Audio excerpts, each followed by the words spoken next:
On today's episode of MR Triton, we put 922 kilograms in this Triton. Let's get stuck into it.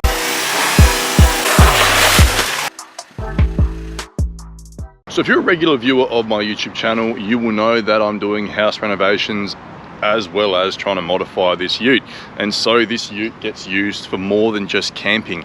I use it for all sorts of carting, loads around, hauling things, typical sort of stuff that a tradie would use the ute for. What we've got here is an MR Triton with 85 kilograms of bull bar at the front of the vehicle. We've also got myself, which just so happens to be 85 kilograms on the dot as well in the vehicle. We've got the fridge, kick-ass fridge, 35 kilos in the back of the vehicle, approximately 15 kilos of tray rack on the back, and approximately 40 kilos of rooftop tent on top of that as well. Chuck 40 kilos of bits and bobs in there as well, you know, UHF, roof rack and that sort of stuff, and you're at 297 kilos of weight in the vehicle, which in and of itself doesn't sound like much. That's generally what I've got rolling around in the rig with me. What we've got different this time round, however, is a payload. We've got a thick load of pavers in the rear of the vehicle. Approximately 250 pavers, just don't mind the shadow that's messing up my face right now. Approximately 250 pavers, clay pavers in the back of the rig. These pavers weigh 2.5 kilos a pop. 250 times 2.5 is 625 kilos. 297 kilos of normal weight plus 625 kilos of payload equals 922 kilos of weight in a vehicle that has a 960 kilo payload capacity. And that's not even counting fuel in the fuel tank. If we factor in fuel, we're pretty much saying that this MR Triton is at its maximum payload right now. So what I'm going to run through with you today is how is it handling the weight? Is it too much weight for the vehicle? Let's get stuck into it.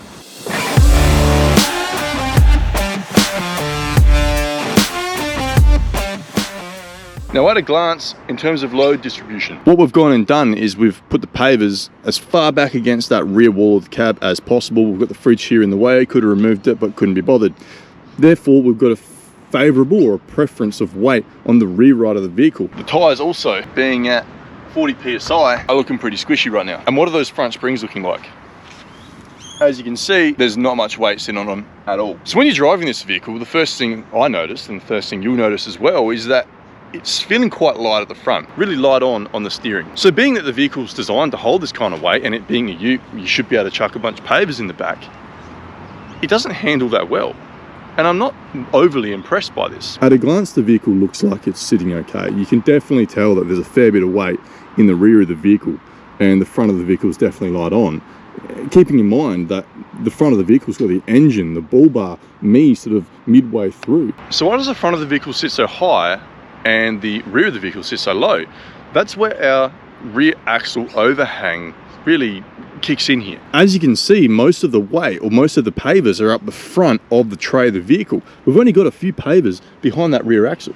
And with that amount of weight behind the rear axle, the entire vehicle dynamic is just really rear biased. If you look at this, obviously rear axle here, we're looking at about 100, 125 pavers behind that rear axle. So not all that much weight at all behind the rear axle. And that's all it takes to make the vehicle sit so far back. Now don't get me wrong, driving with this kind of weight in the back of the vehicle, it feels natural. It feels strong enough to hold that kind of a load. And yet I also feel like I'm gonna do a wheelie constantly. And that's not uncommon. I've loaded up my XR6 ute that I had previously with something like 500 to 600 kilos. And obviously you just see daylight because the rear of the vehicle, the springs are so compressed, the vehicle sits funny. Driving the vehicle doesn't feel too bad. The only point of note while driving the vehicle with this kind of weight in the rear of it is there's a strange vibration that comes up the gear stick, but it doesn't feel like a clutch vibration.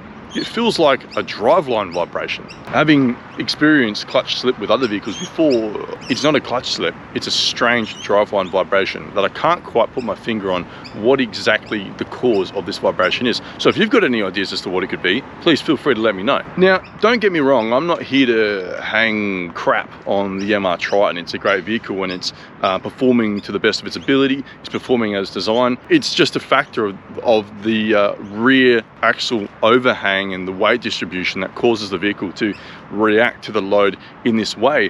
It begs the question, would other dual cab utes handle such weight distribution in a better way. You look at vehicles like a Hilux or a Ranger, they have less of a rear axle overhang. Would those vehicles hold that weight better? I think potentially.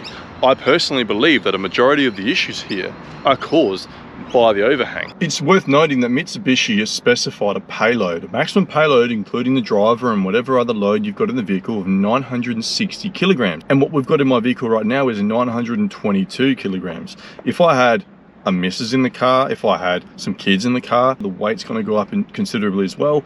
I'd actually be over GVM right now, including the weight of the vehicle, the load at the back, myself, missus and kids. What if you're a tradie? You yourself in the driver's seat, you got your apprentice and your workers in the back, 5 blokes squished into the car, you know, varying from 65 to 100 kilos per bloke. You've got a bunch of pavers and some sand in the back as well. Again, you're over GVM. With the MR Triton, it doesn't seem to handle that kind of weight in the rear of the vehicle all that well. You've essentially got half a usable tray before your front end starts lifting up a little bit and the rear of your vehicle sags quite considerably. Now, is this as bad as I'm making it out to be? Not really. And I'm not saying being over GVM isn't bad. That is bad. Don't overload your vehicle. It's very dangerous. But sitting at below your GVM, your vehicle will sit in this way, and that's not really good. Now, how would you resolve this if you've got an MR Triton or you'd buy a trailer? The MR Triton's towing capacity is 3.1 tons, so you can tow up to 3.1 ton. That's a decent load to be able to tow. Get yourself a decent dual axle trailer, chuck a thick load in there. If you've got electronic braking, even better, and you can carry those heavy loads. The beauty of a trailer is that you can load it up and beat it up a bit more than you'd want to beat up your ute. So if you are a tradie or whoever that wants to load up a vehicle and put a ton in the back, get yourself a Falcon or a Commodore ute that you can put a ton in the back of, because dual cab utes are not the vehicle for you, unless you've got the money to buy a big American pickup, which I'm sure a lot of you guys don't. As always, I hope you've enjoyed this video. I hope you find it very useful. Show me some love. Make sure you leave a subscription down below. Maybe tell me some stories about you overloading your Triton as well. And as always, we'll see you in the next one. Great, now we're gonna go unload 625 kilos of pavers on a 40-degree day. You're welcome.